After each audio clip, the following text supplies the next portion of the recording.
Its fauna is outstanding. The archipelago is home to orangutans, giant turtles, tigers, and giant dragon-like lizards.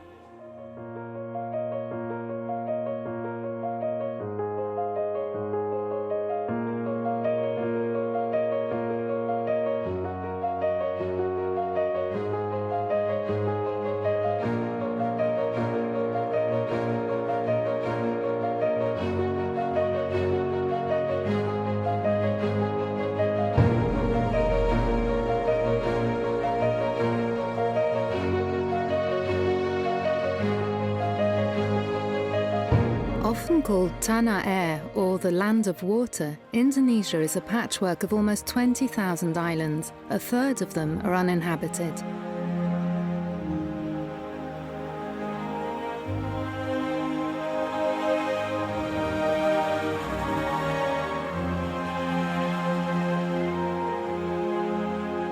Stretching 4,000 kilometers from east to west, the archipelago has a population of more than 260 million inhabitants.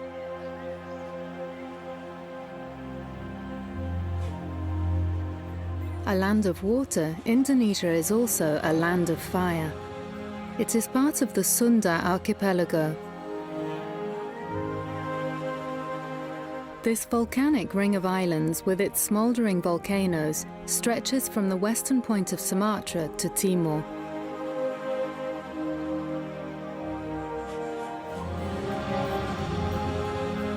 The strong volcanic activity here provides an inexhaustible source of fertile soil for agriculture. This has sustained numerous different civilizations throughout the centuries. And so, to discover all the treasures of this land, I begin my journey to the Indonesian archipelago.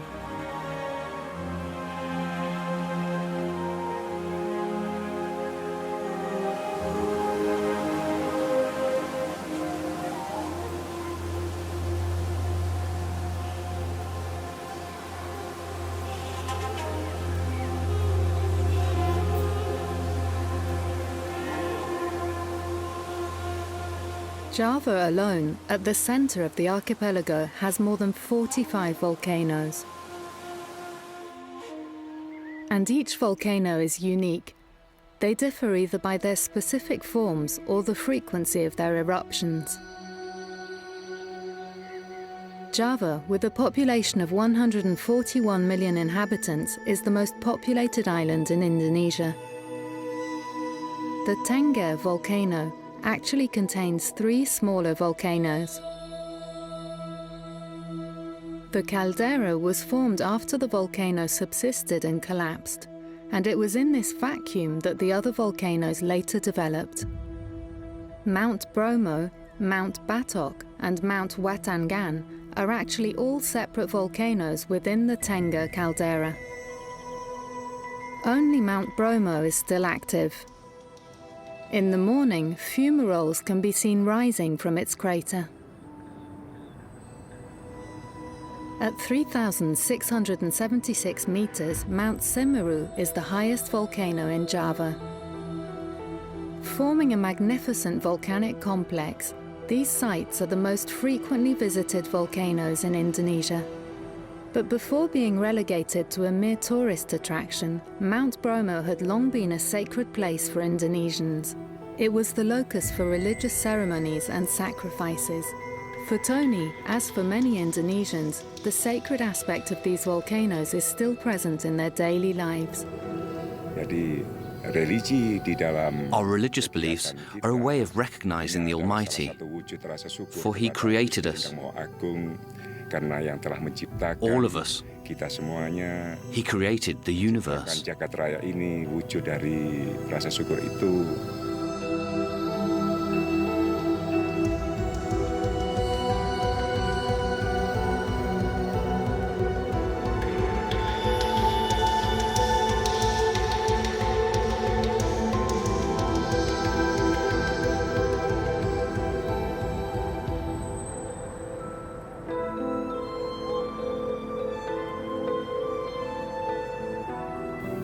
Spiritual practices convey our hopes. Not only our own personal hopes, but also the hopes of those watching over us, of our friends and our families. And this can be applied to our daily lives. We can create peacefulness and harmony between ourselves. We can love one another.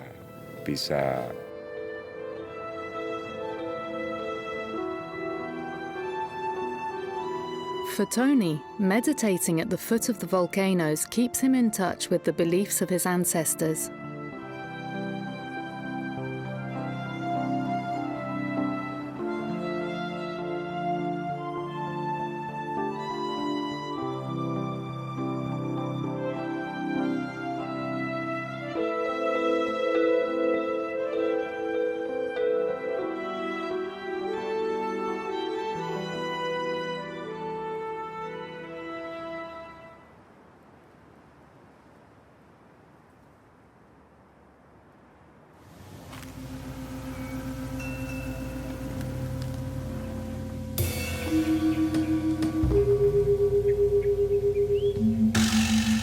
Further east, in central Java, is the magnificent site of Borobudur. Built around AD 800, this giant temple covers 14 square kilometers. Seen from the sky, the stupa forms a large mandala.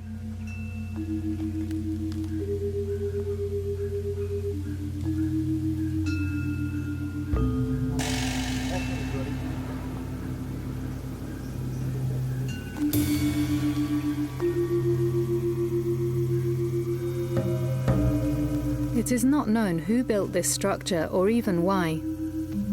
Constructed during the Shailendra dynasty, it is thought to have taken 75 years to complete.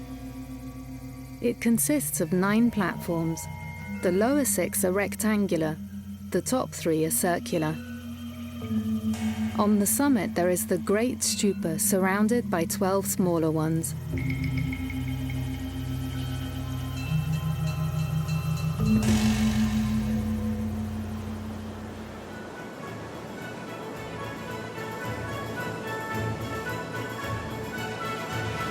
I'm leaving Java for the Lesser Sunda Islands, to Flores, also called the Island of Flowers. But first I have to cross the Java Sea, the Bali Sea, and then finally the Flores Sea. The islands are cradled by currents from the Pacific Ocean. But sailing these waters is dangerous. Tsunamis can occur at any moment as the result of the smallest of volcanic eruptions or earthquakes.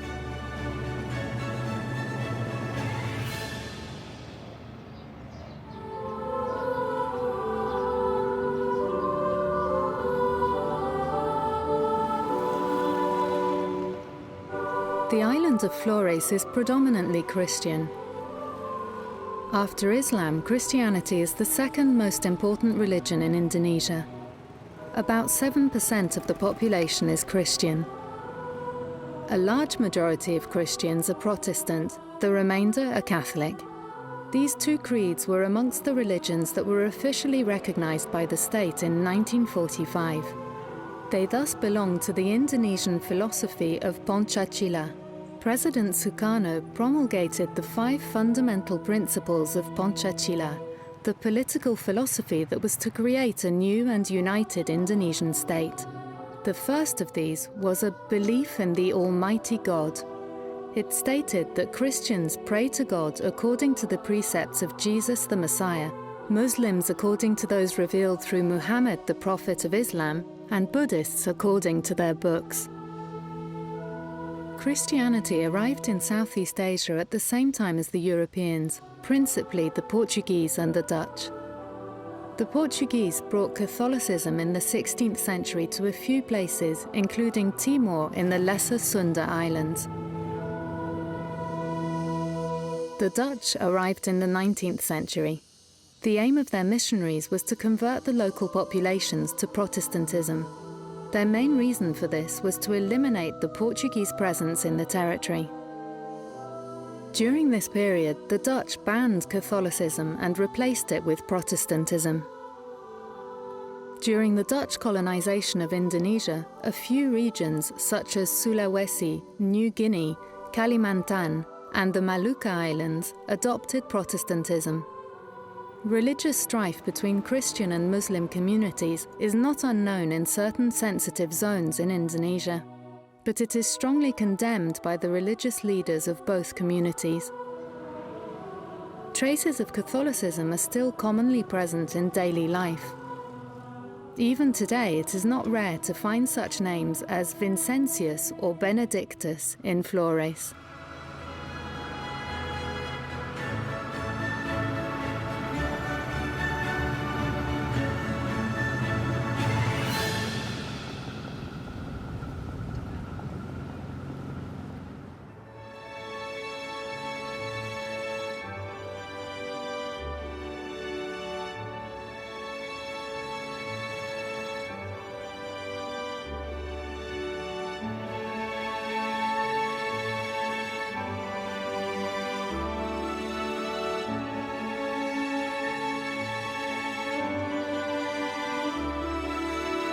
I'm now heading to Ruteng in the west of the island. Here, rice is grown in a very special way. The fields are laid out in the shape of giant spider webs.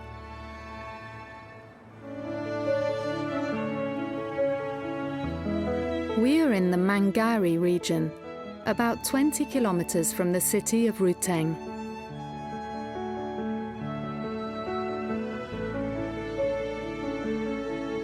Here, tradition dictates that each family clan receives a more or less equal portion of the arable valleys in relation to the irrigable land. This means that each parcel of land is cut up like a pie. Each portion starts at the center, which corresponds roughly to the most irrigated spot. Each portion is then further cut up into several smaller plots.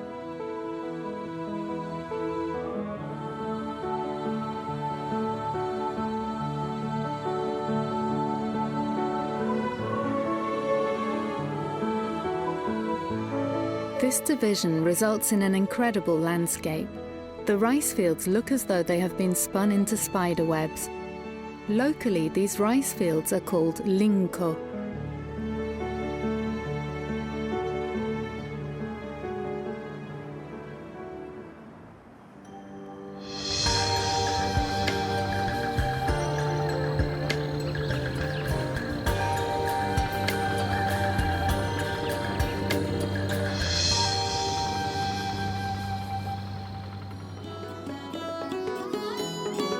In the center of each spider web is the kompang.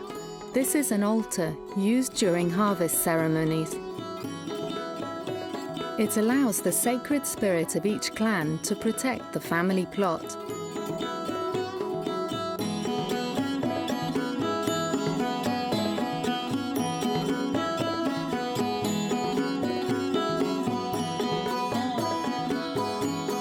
I now leave these impressive spiderweb rice fields in order to discover a very ancient craft.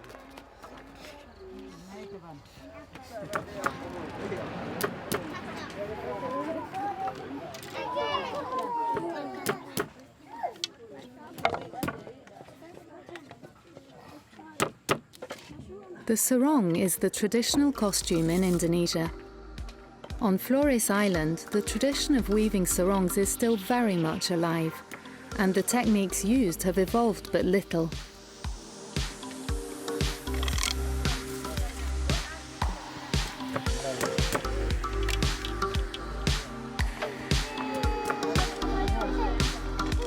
The word sarong comes from the Malay and means sheath. Traditional sarongs are seamless and are shaped like a tube. And there are also variants that simply wrap around the waist. Sarongs are made in cotton, in silk or polyester, according to your budget. Muslims wear sarongs with coloured squares or batik motifs. Hindus wear a black and white checkered sarong called a poleng. It is typical of Bali. And Bali is the next stop on my Indonesian journey. The island's special identity comes from its religious specificity. Indonesia is the most populated Muslim country in the world. While most people in Indonesia are Muslims, Bali is an almost exclusively Hindu enclave within it. And in Bali, Hinduism is specifically local in style. It is quite different from that which is practiced in India. Balinese temples are world famous, and there are thousands of them on the island. Along with those which serve the whole community, every family has its own special temple. The Tanah Lot temple is built on a rock overlooking the ocean. In Balinese, Lot means sea, and because it's on the sea, this temple is affected by the tides. At high tide, it's only accessible by boat. At low tide, you can walk there. The Royal Tirtha Ganga Water Palace is named after the river Ganges, the sacred Hindu river in India. It protects all the island's sacred springs. This water palace features 2 natural water pools that are open to the public. You can even swim in the company of a few fish. Near the pools, there is a traditional stone gate. It's the only part of Tirtha Ganga that survived from volcanic eruptions.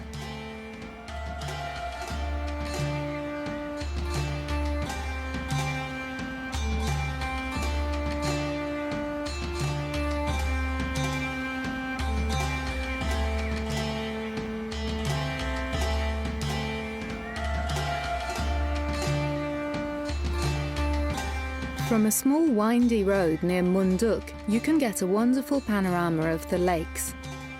You can cross the lake on a traditional pirogue, or you can wander through the nearby virgin forest. Now inundated with water, the vestiges of an ancient Buddhist temple can be seen.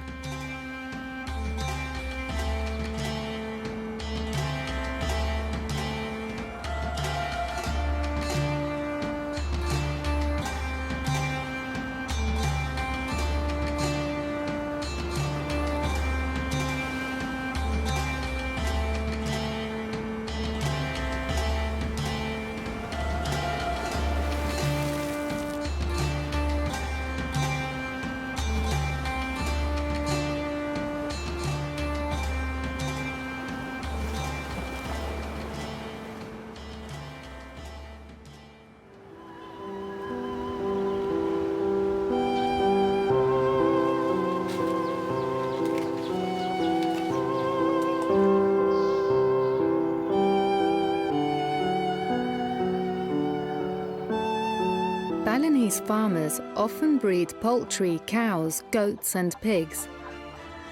But most of their daily work is in growing rice. In this hot and humid climate, working in the rice fields is not an easy task. And the younger generations are more apt to turn towards tourism. Tourism thrives in Bali, and it's a much less demanding source of income.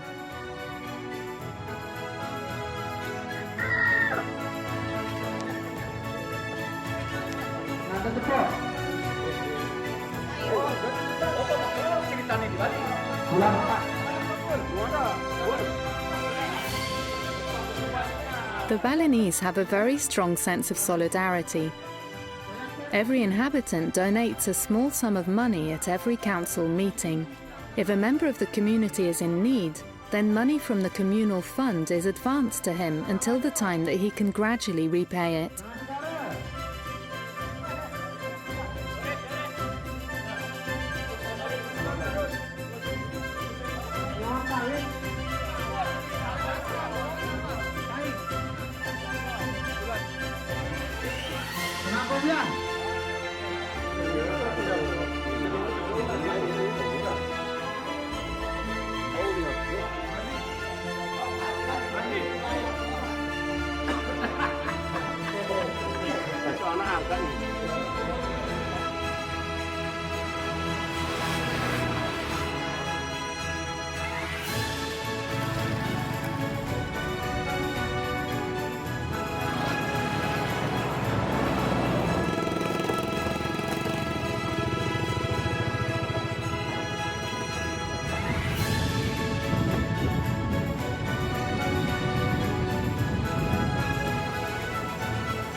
The Balinese rice fields are classified by UNESCO as a World Heritage Site, and here the cultivation of rice is raised to the level of an art.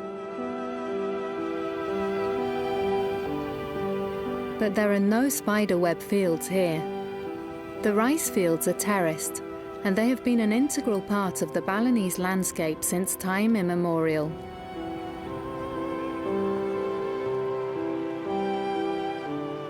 Located mainly in the centre of the island, they are characteristic of Balinese agriculture.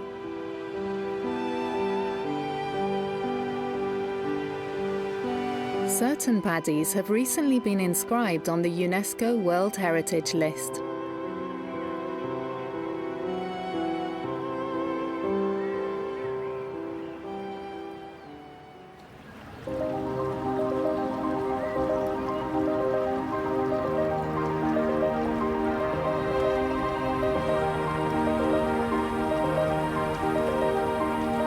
These paddies form a natural amphitheatre and offer a perfect example of the Balinese Subaks. Subaks are irrigation and water management systems that are deeply anchored in Balinese culture. Here, culture and agriculture are highly integrated.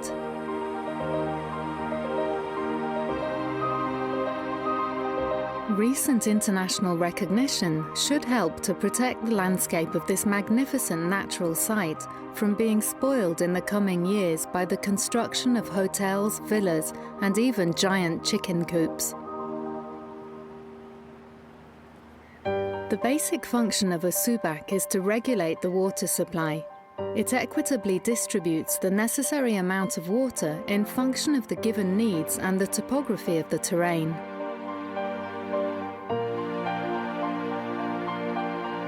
The system is ingenious and totally egalitarian, but changes in these past few decades have profoundly changed the agrarian and property situation. The Balinese population is no longer homogeneous, and the redistribution of land and water have greatly perturbed the older ways of working.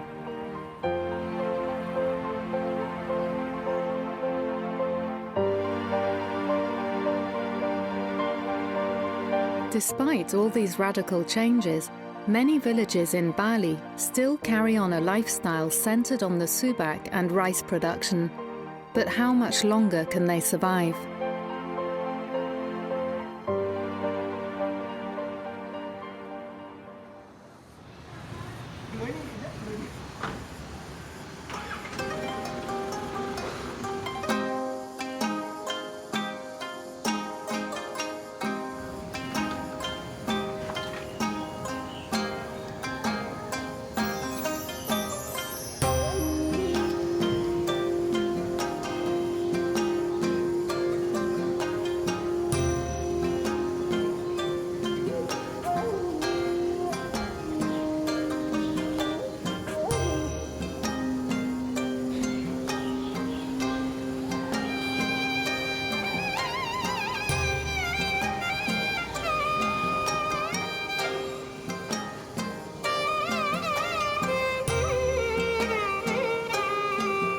Over the centuries, the Balinese have developed an elaborate knowledge of medicine.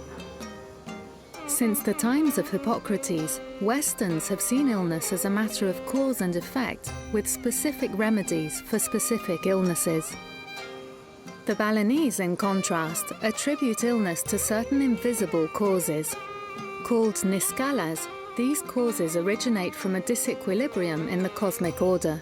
The Balinese conceive the human body as a small world, or microcosm, that is a scaled-down reproduction of the large world, or macrocosm.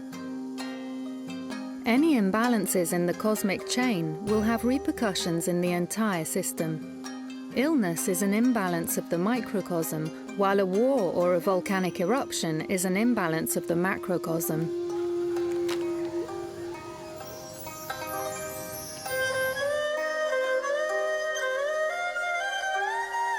Balians are the traditional custodians of this ancient medicine. Through rituals, they use their knowledge in order to re-establish a balance.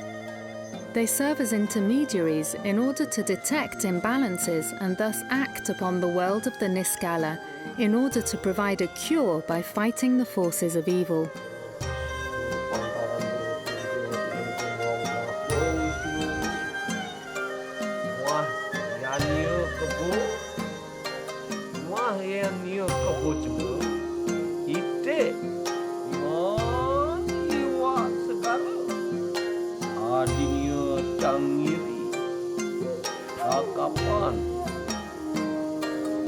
In order to re-establish cosmic equilibrium, Balians use plants and roots as well as massages, trances, and magical powers.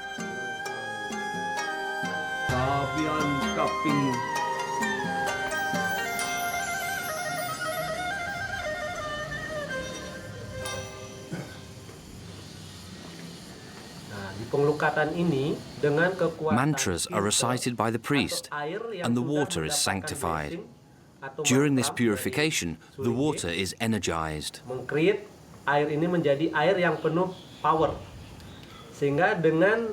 the power of this water can help to eliminate the magical elements present in your body. Semua hal-hal magis yang ada di dalam tubuhnya.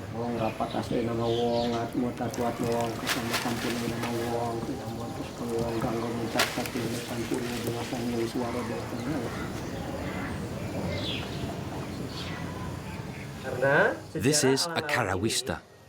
It's composed of a strand of disgrass and is embellished with flowers. It's said that during the conquest of the sacred water, a few drops of immortal Amrita nectar fell upon the disgrass. And that is why the plant is now considered sacred.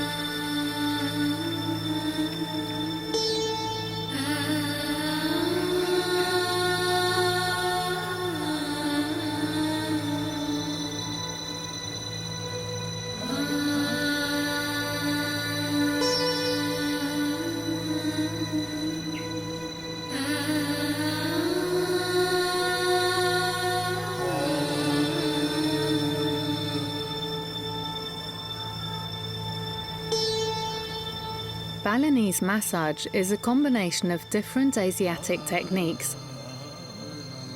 It associates Ayurvedic medicine from India with traditional Chinese medicine.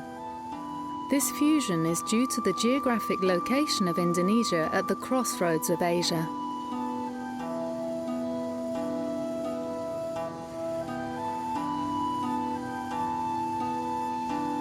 Balinese massage has been practiced for centuries in the archipelago and has developed many local variations. Balinese massage combines relaxation, gentle exercises, and tonicity. Traditionally, Balinese massage began with a prayer, but this practice is not always followed. Ointments are usually used in Balinese massage. The balms or oils are often scented with jasmine, liang-liang, frangipani, or vanilla. There are normally two phases in a Balinese massage. During the first phase of the massage, the therapist uses techniques of kneading, rolling, and percussions on the entire prone body, and particularly on the meridians. The masseur uses his or her thumbs, hands, and forearms.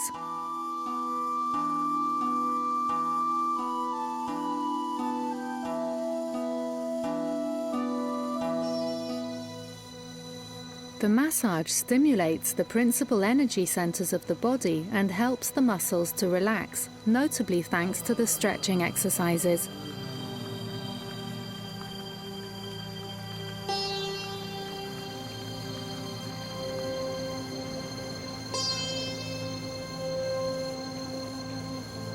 The second phase of the massage is the waking phase. It consists of gentle stretching exercises while being seated and without having to apply any strong physical force.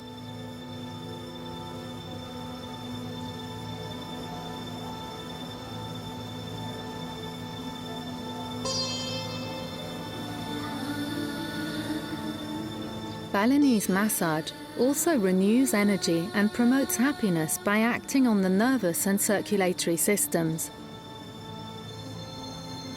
It's a complete massage of the entire body. A Balinese massage also deeply hydrates the skin.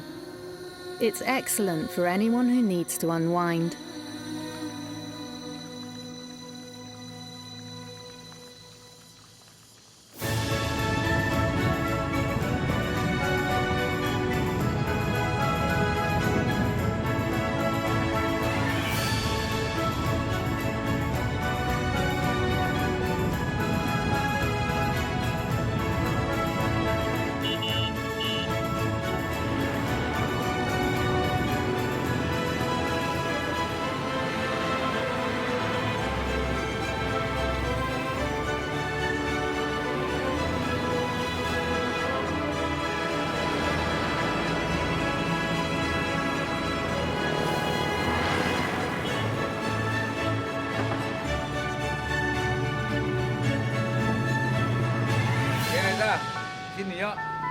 At any time of the day, you can also find something to eat or drink at one of the numerous small roadside stalls. These are the famous Indonesian warongs.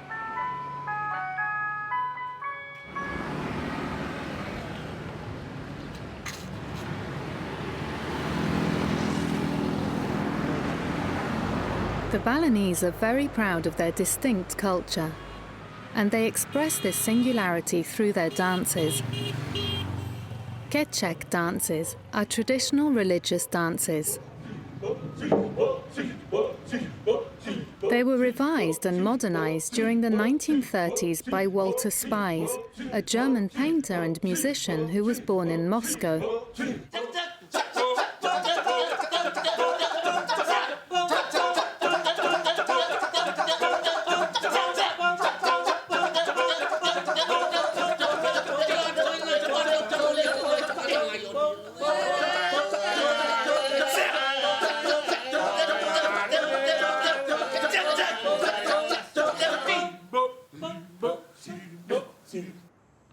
The Balinese are devoted to the performing arts. Melestarikan seni yang ada di Bali karena mereka tahu bahwa every important event in Bali is directly associated with these indigenous arts, including dancing, puppetry, gamelan, and theatre. Seni drama yang ada di Bali.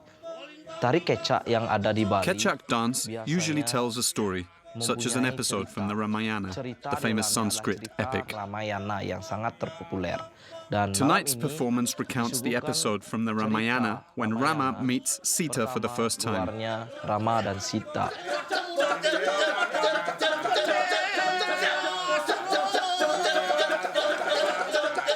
Dan setelah Sita, when Rama left Sita for an instant, he carefully traces a nyengkera, a protective circle, around his beloved Sita so that she will not be bothered by malevolent intruders.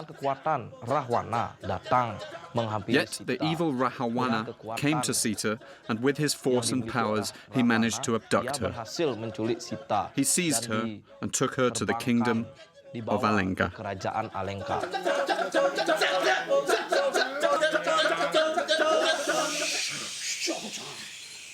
Diceritakan kembali, it is said that Rama sent Hanuman, his divine companion, to the kingdom of Alenka in order to inquire about the abduction of Sita. Sita yang telah diculik.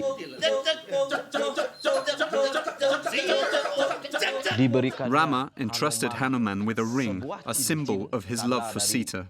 Hanuman then journeyed to the kingdom of Alenka. Ke kerajaan Alenka.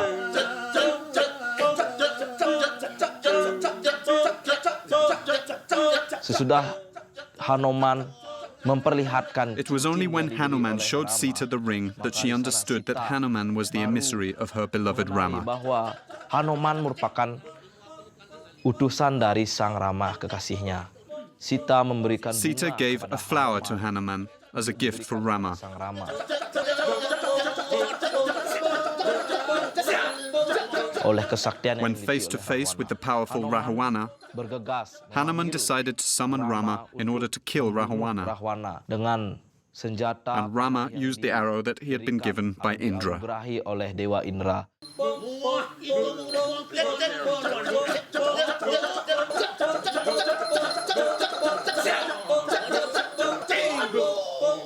Rahwana And that is how Rahwana came to die. dan selanjutnya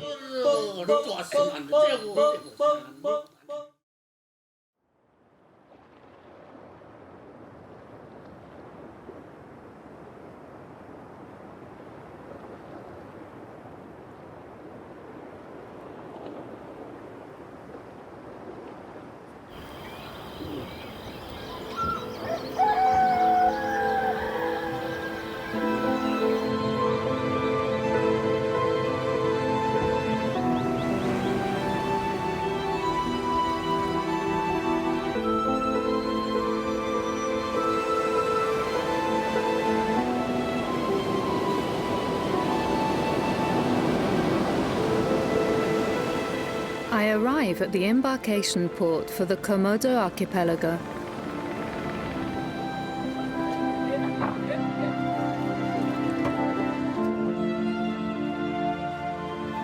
Fishing is still a major activity here.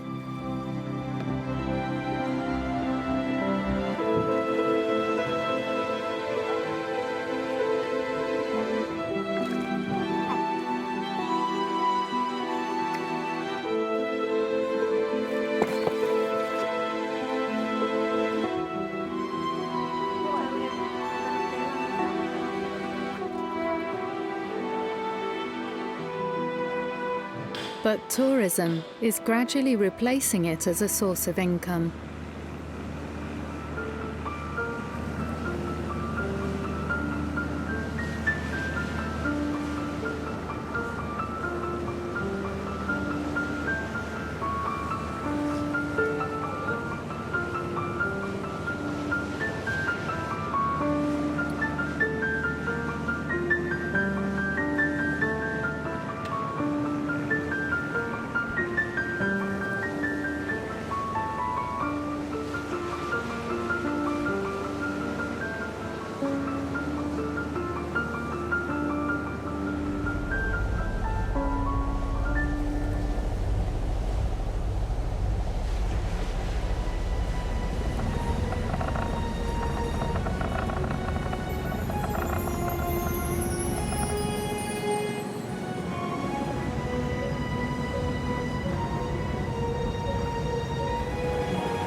Kalau ekonomi keluarga dulu, kerjanya mereka Before, my family's income depended entirely on fishing. penghasilan mancing, akhirnya beli With fishing, perahu our revenues untuk increased buatkan slightly. untuk bagan. We finally bought a small boat in order to increase our capacity.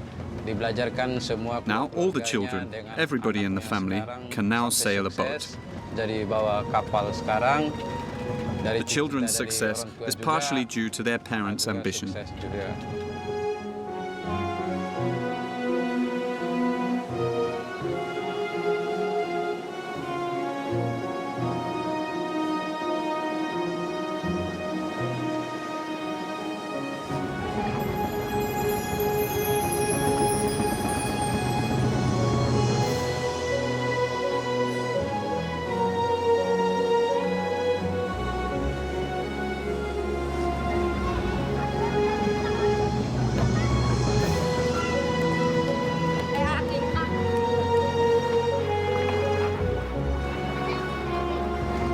Semenjak mulai kerja Ever since I first started helping on a boat, right up to now when I captain a boat myself, I had only one ambition, to be at sea.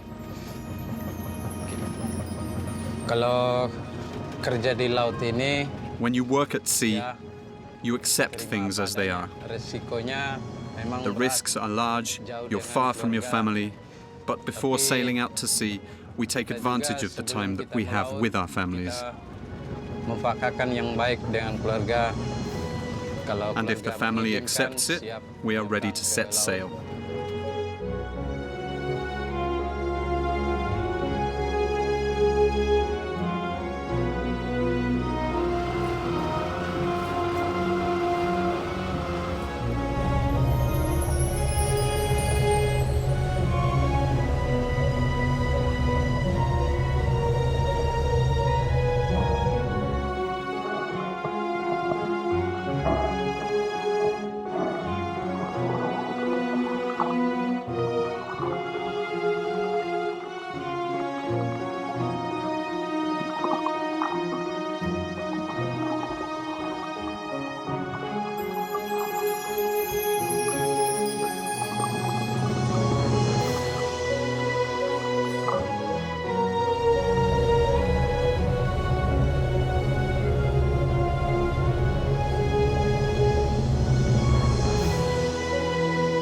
Classified as a World Heritage Site by UNESCO, the Komodo National Park extends across the islands of Rinca and Komodo, as well as a multitude of nearby smaller islets.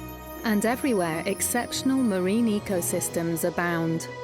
These isolated islands, with their savannas and forests, mangroves and untamed beaches, are surrounded by highly eutrophic waters. Rich in nutrients, they offer a particularly favourable environment for the growth of corals. These waters also attract an important regional marine fauna, including giant manta rays, whales, and dolphins.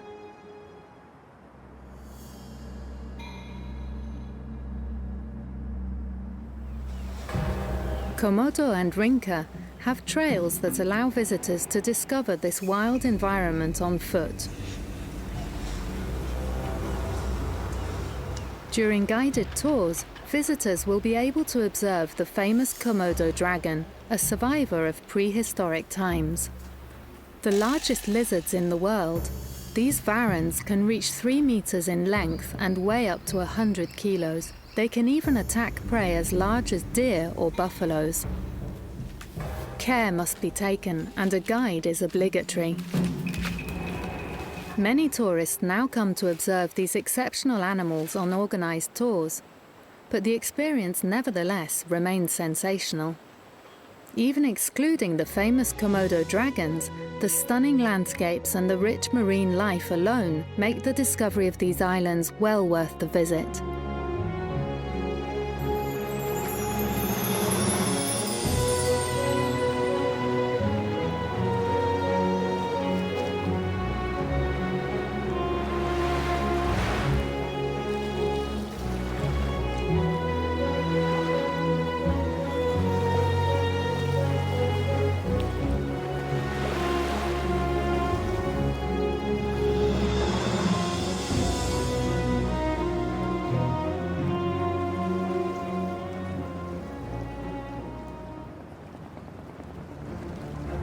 At nightfall, thousands of bats awaken and fly out of the mangroves. Some of them have wingspans of up to 1 meter.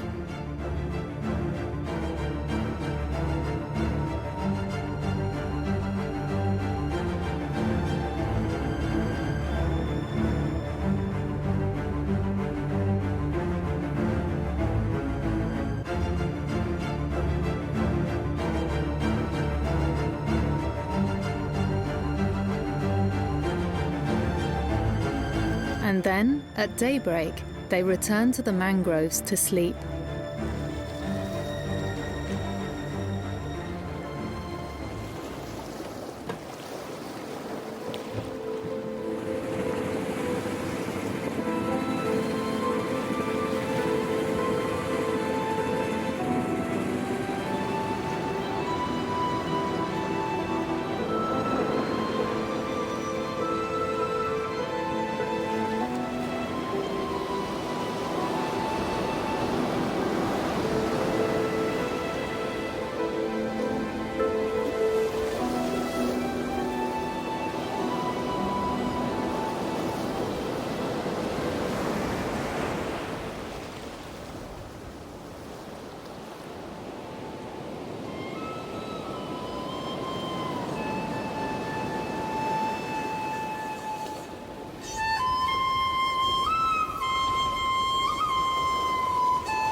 the neighbouring island of Sumba, I discover a rather unexpected method of harvesting salt.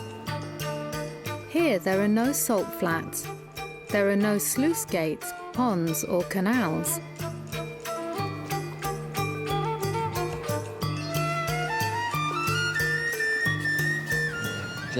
I collect salt. I start about 5 or 6 in the morning. At 5, it's already light. I go to sea. With my tools, I wet the sand. Later in the morning, I dry it. When it's dry, around 2 o'clock in the afternoon, I rinse it. I put it in the filtering system. When it's in the container, I wet it again.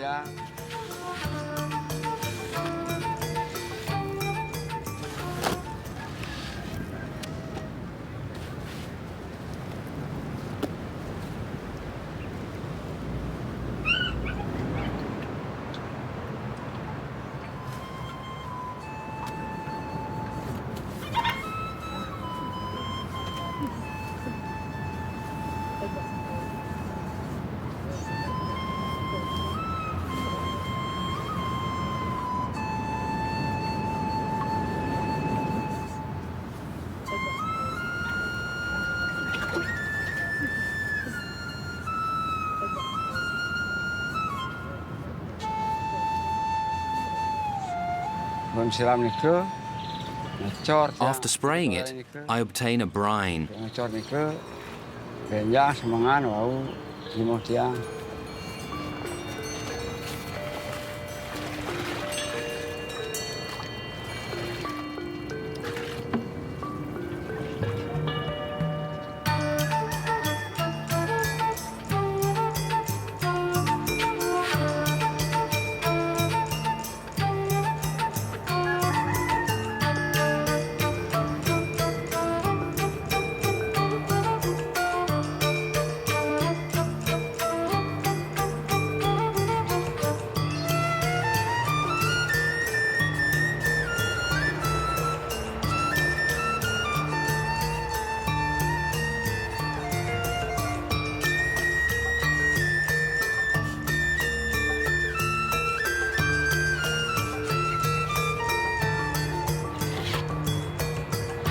Around 5 o'clock in the afternoon, when the salt crystals form, it becomes white. But now I must leave the Indonesian archipelago. A land where I discovered uncountable treasures amongst the ring of fire in the Pacific Ocean.